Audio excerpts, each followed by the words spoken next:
ఇదిగో ఇదంతా చూసి నువ్వు టెన్షన్ పడద్దు. నీతో చిన్న అబద్ధం ఆడాను. నేను ఇంటి బిడ్డను కాను. నీ ప్రేమను దక్కించుకోవడం కోసం నేను ఇంటికి దత్తత వచ్చాను. నిన్ను ఇక్కడికి తీసుకొచ్చింది నేను.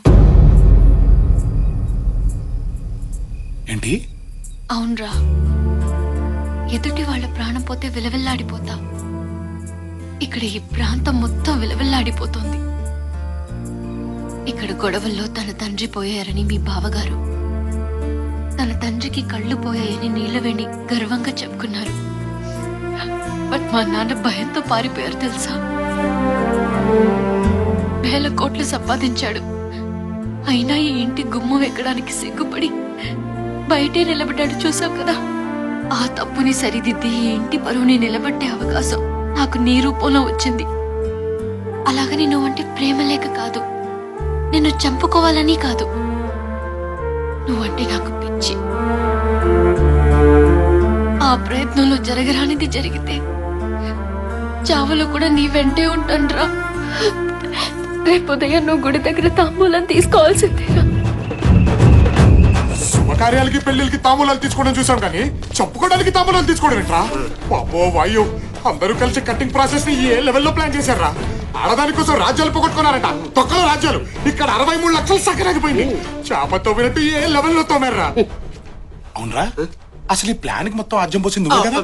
నిన్ను నీ నోటు దోలతో టంగు స్లిప్ అయ్యి కాళ్ళు పైకెత్తుకొని గిలగలగా కొట్టుకుంటుంటే తీసుకెళ్లి ఇరికించా.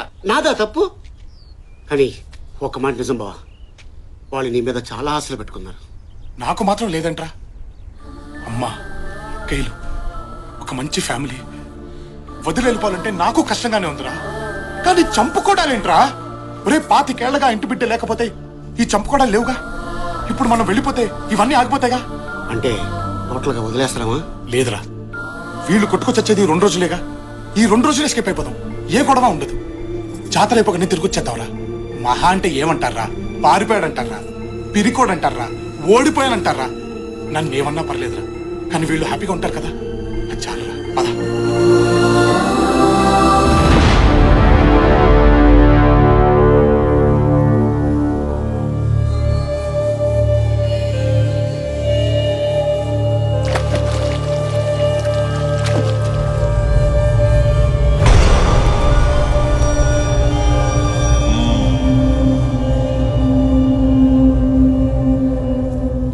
పంతులు గారు, తాంబూలం అందుకోవడానికి రాలేదేంటి?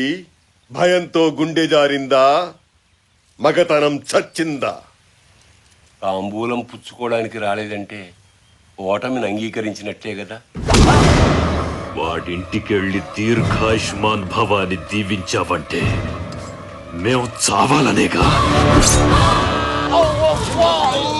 ఏ రోజైతే నా ఇంటికొచ్చి తొడగొట్టాడో ఆ రోజే వాడి దేహం మాది. లొంగిపోయినా సరే వాడి శవాన్నైనా ముక్కలు ముక్కలుగా నరికాల్సిందే. వెళ్ళి ఆ ఇంటిల్లి 10ని ఈడ్చుకురా.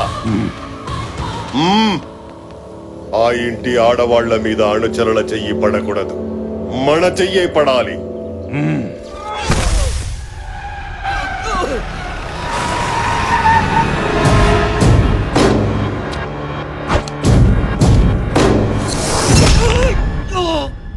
ఎంత ధైర్యం రా నీకు? నా ఇంటికే తీసుకొచ్చి సవాల్ చేయిస్తావా?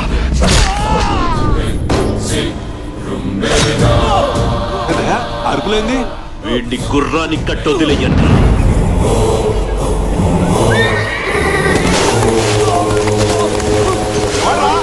ఎవడ్రా ఇంటి మీదకి వచ్చింది?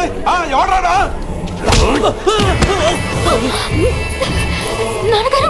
అన్యాయం అయ్యా ఇది.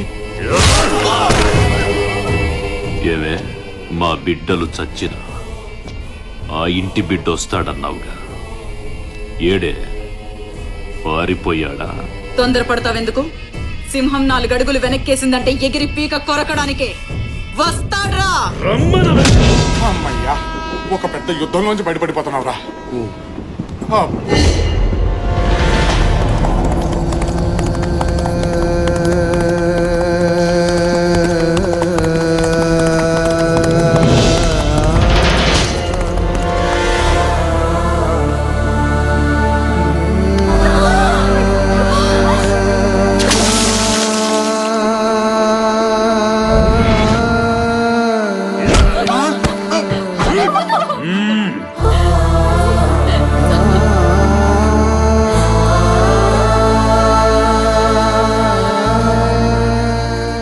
వీరమాత ఎలా కన్నావే వాణ్ణి? థు! నిజాయితీగానే కన్నావా, నీతి తప్పి కన్నావా? ఇక్కడున్న నీ బిడ్డల శీలాలు, జనం ప్రాణాలు మిగలాలంటే నువ్వు బయటికి రావాలి. తప్పుడు కొడుకులు కన్నానని నా కాళ్ళ మీద పడి ఏడు. వస్తావా, చాబులు చూస్తావా?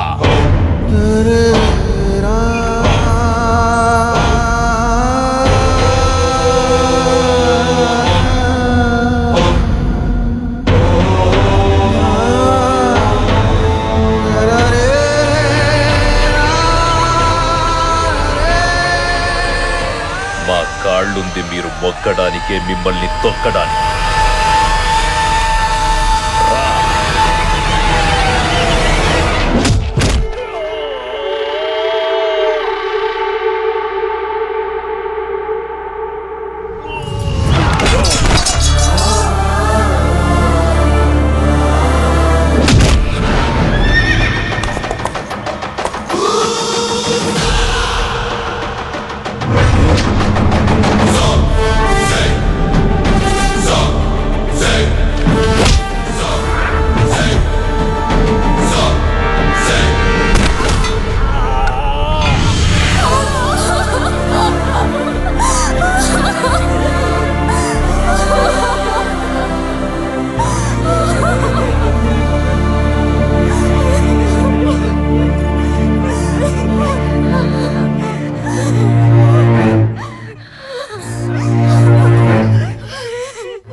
అమ్మని అక్కాయిల్ని లోపలికి తీసుకెళ్ళా.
ఇప్పటి వరకు ఈ చెయ్యి అవసరం కోసమే వాడాను. ఆశయం కోసం వాడితే ఎలా ఉంటుందో తెలుసా?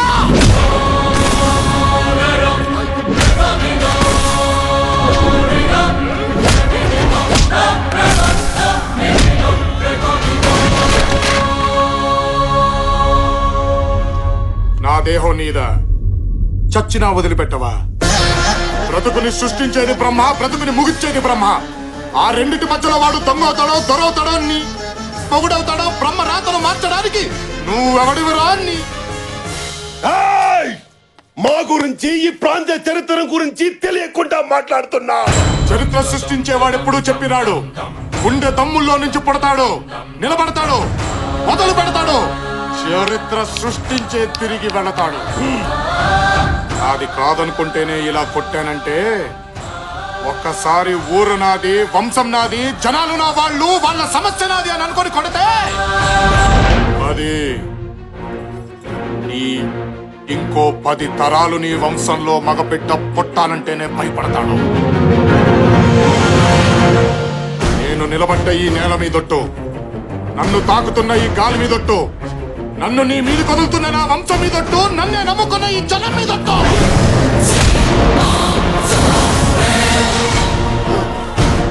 నిలబడుతున్నా, టీ కొడుతున్నా, ఇక ఈ ప్రాంతంలో నీ జెండా ఎగరనివ్వను, ఈ గడ్డ మీద ఒక్క ప్రాణము పోనివ్వను.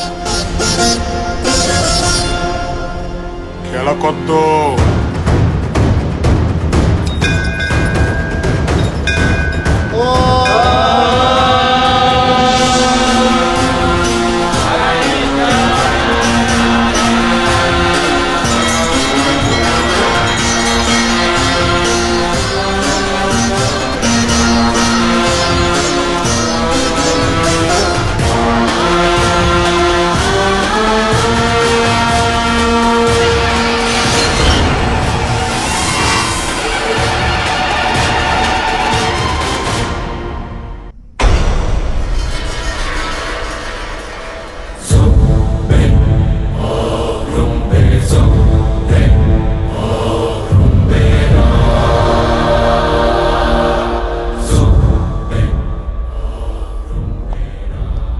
ప్రాణాపాయం తప్పింది కానీ కోలుకోవడానికి 2-3 సంవత్సరాలు పడుతుంది.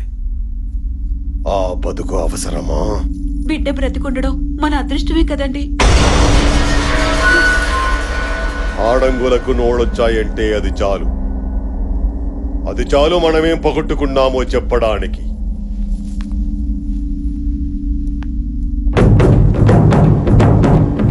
వాడు తాంబూలం తీసుకోలేదు, బరిలోకి దిగలేదు, కత్తి పట్టలేదు, ప్రాణాలు తీయలేదు. గెలిచాడు. జనం జై కొట్టారు, వేద పండితులు చత్రం పట్టారు. వాడక్కడున్నాడు, మనం ఇక్కడున్నాం.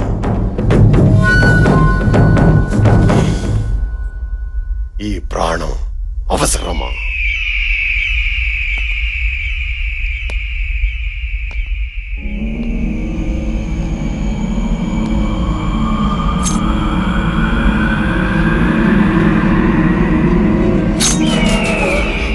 ముయండి. రాజవంశంలో పుట్టారా, పుట్టారా? వాడికి పాడ కట్టొద్దు, పిండం పెట్టొద్దు. ఇంట్లో కుక్క చచ్చిందని అనుకోండి, ఈడ్చి పారేయండి. రాబోయే 14వ రోజే వాడిని బరిలో దించాలి. జై కొట్టిన జనాల ముందే వాడి తల కొట్టాలి. మోహించండి రణగారా.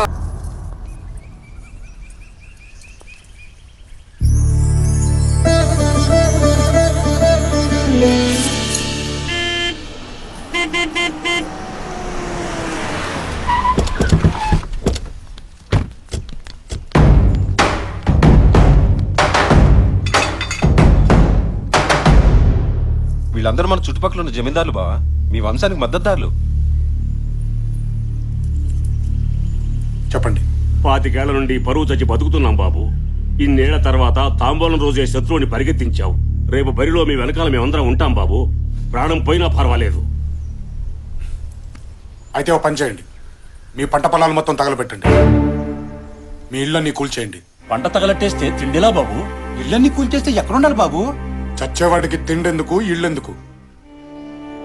6 నెలలు కష్టపడితే వచ్చే పంట మీద మీకింత మమకారం ఉంది. 10 ఇటుకలు పేర్చుకుంటూ కట్టుకున్న ఇంటి మీద మీకింత ప్రేమ ఉంది. కానీ ఆ దేవుడిచ్చిన 100 ఏళ్ల జీవితం అంటే మాత్రం లెక్కలేదు. ఏ ప్రాణం కంటే రోషం ముఖ్యమా? మనిషిని మనిషి చంపుకుంటూ పోతే మనమన్న మాటే లేదు. జనవన్న పదము లేదు. నేల మీద మిగిలేది శూన్యం. మీ పగని బ్రతికించడానికి ఆ శూన్యాన్ని సృష్టించొద్దు. ఇక నుంచి ఈ ప్రాంతంలో తాంబూలాలు లేవు, తన్నుకోడాలు లేవు. ఎవరి బ్రతుకులు వారు బ్రతకండి. నీ ఆలోచన మంచిదే బాబు. మాకు బతకాలనే ఉంది, కానీ అవతల వాడికి లేదు. మీ నాన్నగారు ఓడిపోయాక మీ కొండగా ఎవరూ ఉండకూడదని మగబిడ్డలందరినీ చంపేస్తుంటే 2000 మందిని ఊరు దాటించాం. కానీ వాడు వెతికి వెతికి చంపించాడు.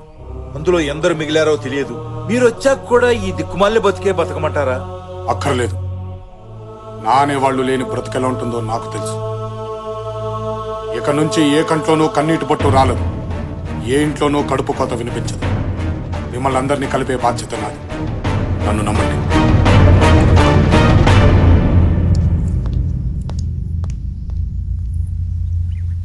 నాన్న, వీడు నా బిడ్డేనా?